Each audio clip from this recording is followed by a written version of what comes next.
చంద్రబాబు నాయుడు గారు అసలు ఈ ప్రాజెక్టే వేస్ట్ అన్నట్టుగా తాను మాట్లాడతాడు, తన మనుషుల చేత మాట్లాడిస్తాడు.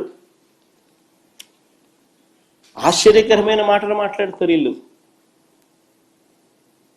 అయ్యా చంద్రబాబు, నేను అడుగుతా ఉన్నా, ఆయన అంటాడు, ఆయన మంత్రి అంటాడు, శ్రీశైలం డెడ్ స్టోరేజ్లో ఉండేది 34 టీఎంసీలే, అందులో ఏపీ వాటా 22 టీఎంసీలే, దీనికోసం లిఫ్ట్ ఎందుకని చంద్రబాబు అంటాడు. అయ్యా చంద్రబాబు, నీవు అసలు మనిషివేనాయా? నీకు అసలు బుద్ధి జ్ఞానం ఉందా అని అడుగుతా ఉన్నా. డెడ్ స్టోరేజ్ సంగతి దేవుడు ఎరుగు. అటువైపున 777 అడుగుల నుంచి 825 అడుగులకే రోజుకి 8 టీఎంసీలు శ్రీశైలం నుంచి ఖాళీ అవుతా ఉన్నాయి. 881 అడుగులు ఎప్పుడు చేరుతాయి?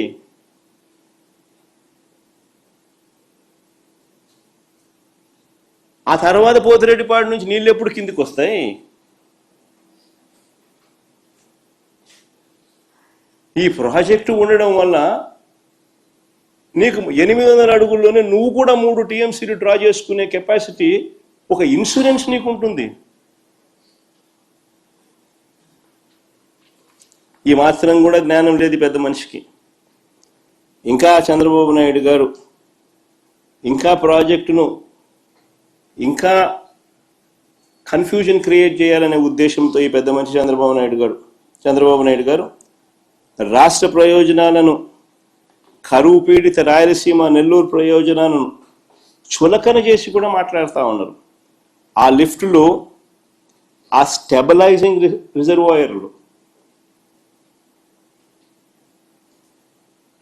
అంటాడు.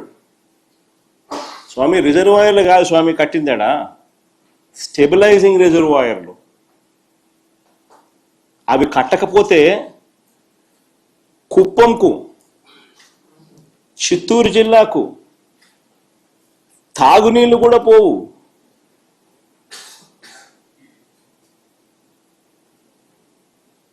తాను పుట్టింది చిత్తూరు జిల్లా, ఆ జిల్లా మీద మమకారం లేదు. కుప్పం ప్రజలు ఓటు వేసి గెలిపిస్తే ఆ కుప్పం ప్రజల మీద ఆ కృతజ్ఞత కూడా లేదు. హంద్రీ నీవా ద్వారా ఉమ్మడి చిత్తూరు జిల్లా ఎంత దూరం ఉందో తెలుసా? దాదాపు 500 కిలోమీటర్లు,